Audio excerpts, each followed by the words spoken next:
বাইকের ইঞ্জিন অতিরিক্ত কী কারণে হিট হতে পারে আর কেন হিট হয়, আর হিট হলে সমস্যাটা কী হতে পারে এটা কি আপনারা জানেন? ভয়াবহ সমস্যা হতে পারে কিন্তু আপনার সাথে।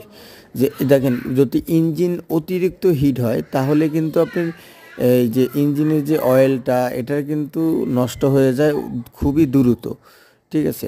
আর ইঞ্জিন অয়েলটা যদি নষ্ট হয়ে যায় তাহলে কিন্তু আপনার ইঞ্জিনের যে পারফরমেন্স এটাও কিন্তু কমে যায়।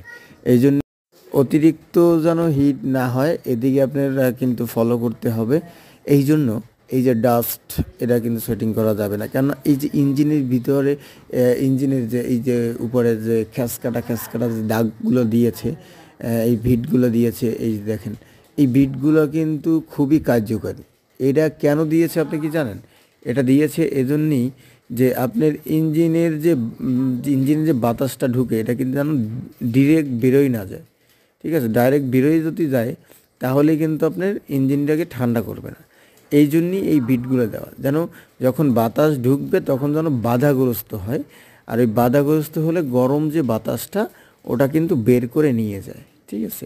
এই জন্যই আমরা ইঞ্জিনের সামনে যে এই যে কাদা গার্ড যে সেটিং করি, এই যে যেন আমরা সেটিং কখনোই না করি, তাহলে অনেক ভয়াবহ ক্ষতি হয় ইঞ্জিনের। ইঞ্জিনের ভয়াবহ ক্ষতি হলে কিন্তু আবার সমস্যা, কেননা আপনার ইঞ্জিনের যে পারফরমেন্সটা কমে যাবে, অতি তাড়াতাড়ি ইঞ্জিন নষ্ট হয়ে যাবে, ঠিক আছে?